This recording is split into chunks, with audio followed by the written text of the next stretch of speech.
Geçenlerde bu kanalda bir iddiada bulundum ve bu hafta çıkan haberler o iddiamın ne kadar yanlış olduğunu bana acı bir şekilde gösterdi. Merak etmeyin, ne dediğimi unutmadım. Videonun ilerleyen kısımlarında tam da o hatayı hak ettiği tövbekarlıkla itiraf edeceğim. Ama önce beni bu hataya sürükleyen haberi konuşalım. Çünkü bu hafta Total War Warhammer 40K için gerçekten önemli bir gelişme oldu. Biliyor muydunuz geçen sene David Harbour sahneye çıkıp Creative Assembly'nin Warhammer'ın en havalı çağına 40K'ya girdiğini duyurduğunda ben de o fragmanı kare kare inceleyip size tahminlerimi, öngörülerimi sunmuştum. Bu hafta ise Şangay'daki Billy World etkinliğinde o tahminlerin sınandığı gerçek bir oynanış videosu yayınlandı. Bendeniz Engizitör, bugün sizlere bu oynanışı sistematik biçimde analiz edeceğim. Hangi özellikler duyuruldu, oyun Astra Militarum ve orkları nasıl farklılaştırıyor, Lore'a ne kadar sadık kalındı ve nerede dürüst olmak gerekirse biraz eğreti duruyor. Hazırsanız siperlere dalıyoruz. Total War'ın 40K'ya girişini ilk duyurduğumda oyunun temel çerçevesini konuşmuştuk. Şimdi bu hafta gelen haberlerle o çerçeve biraz daha netleşti. Oyunun başlangıç tarafında 4 faction var. Space Marines, Astra Militarum, Orklar ve Eldari.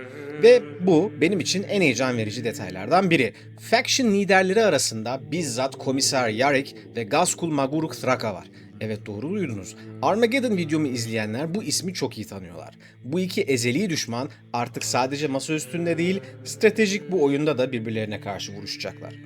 Ve daha da çarpıcısı, oyunun kilit muharebe alanlarından bir tanesi Armageddon resmi olarak bu oyunda da olacak. Yani Creative Assembly koca 40K evreninden tam da bu kanalda yeni işlediğim o kanayan yarayı, o 800 yıllık aralıksız savaş alanını seçti. Bu arada hala izlememiş olanlar için Armageddon videoma köşedeki bağlantıdan ulaşabilirsiniz. Armageddon seçiminin arkasında neler yattığının sebebini birazdan tekrar açıklayacağım. Çünkü bu seçim arasında hem çok akıllıca bir tasarım kararı var hem de biraz can sıkıcı, biraz kolaya kaçma yatıyor bence. Bu arada kanal üyelerine katılarak daha sık video yayınlamamı destekleyebilir ve videoların sonunda ismen saydığım kanal destekçileri arasında yerinizi alabilirsiniz. Üyelikler 50 lira gibi çok uygun bir ücrete sahip ve bu ayrıcalık bir süre sonra kanalın ilk üyelerine sadece özel olacak, sınırlı sayıda olacak. Benden söylemesi. Akıllıca olan kısmı biraz önce anlattım. Armageddon hem Garden Siper Savaşı'nı hem de orkların vahşi akınlarını aynı haritada sergileyebilecek bir sahne. Can sıkıcı olansa şu: Games Workshop'ın lisans politikaları gereği her oyun belirli bir zaman dilimine ve bölgeye kilitlenmek durumunda. Yani evet, Armageddon mükemmel bir seçim ama aynı zamanda büyük ihtimalle zaten tek seçenekti. Peki bu hafta ne oldu? İlk duyuru sadece bir sinematik fragmandı. Biraz hayal gücümüzü kışkırtan ama oyunun kendisi hakkında çok az bilgi veren bir videoydu. Bu hafta ise Creative Assembly, Şangay'daki Billy World, bu arada uydurmuyorum, etkinliğin adı gerçekten bu, etkinliğinde geliştirme aşamasındaki bir build'den 6 dakikalık gerçek oynanış gösterdi. Ve bu oyunun nasıl çalışacağına dair şimdiye kadarki en net resim. Gösterilen senaryo şöyleydi. Armageddon Theater Campaign adı verilen bir sefer bölgesi, birden fazlası yıldız sistemini, her birinde kendine has biyomlara sahip gezegenler barındıran bir yapı. Sefer haritasında medeni bir gezegenin ork istilası tehdidi altında olduğunu görüyoruz. Yörüngede hem Imperium hem de ork gemileri bekliyor. Gezegenin valisi yardım çağırıyor ve Astra Militarum her zamanki gibi en ön saflarda beklenen şekilde mevzuya müdahale oluyor. Kocaman silahlar ve sonsuz sayıda piyade. İşte tam burada sefer haritasından savaş alanına geçiyoruz ve asıl gösteri başlıyor. Ama bir dakika durup şu valinin yardım çağrısına bakmak istiyorum. Çünkü videonun ilerleyen kısımlarında bu detaya geri döneceğim. Çünkü burada Engizitör'ün gözünden kaçmayan küçük bir tutarsızlık var. Aklınızda bulunsun. Şimdi demoyu parça parça inceleyelim. Çünkü içindeki küçük detaylar Creative Assembly'nin bu iki faction'ı aslında ne kadar ciddiye aldığını gösteriyor. Savaş bir yörünge bombardımanıyla açılıyor. Gelmekte olan ork takviyelerinin bir kısmı daha yere inmeden yok ediliyor. Bu Astra Militarum'un imza hareketi. Düşman toprağa değmeden vurmak. Sonra kara muharebesi başlıyor ve burada asıl önemli olan şu ortaya çıkıyor. Astra Militarum orklarla göğüs göğüse eşit şartlarda asla dövüşemez. Ve oyun bunu gizlemek yerine tam tersine bunun üzerine kurulu bir taktik kimlik inşa etmiş gibi görünüyor.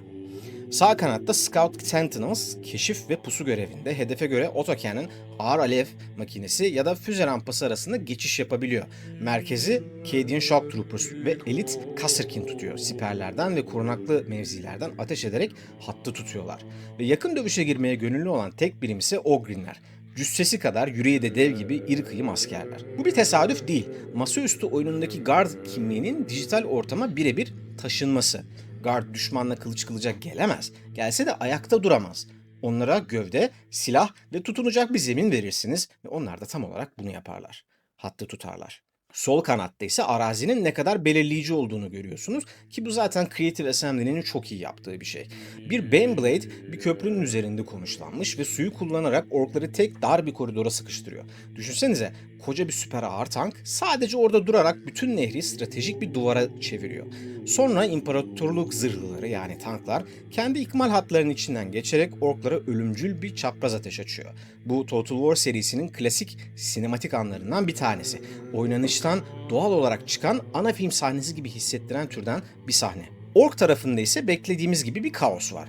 Bir Storm Boys sürprizi yani roketli sırt çantalı orkların ani bir baskını ve savaşın gidişatını değiştiren Meganop saldırıları. Ve tabii savaşın yükseldiği o an bir Stompa'nın sahaya girişi.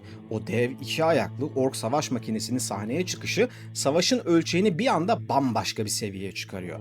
Ama bu Stompa'nın burada bu kadar erken bir gösterimde bulunduğunda görünmesi bana başka bir sinyal daha veriyor. Buna da biraz sonra geleceğim.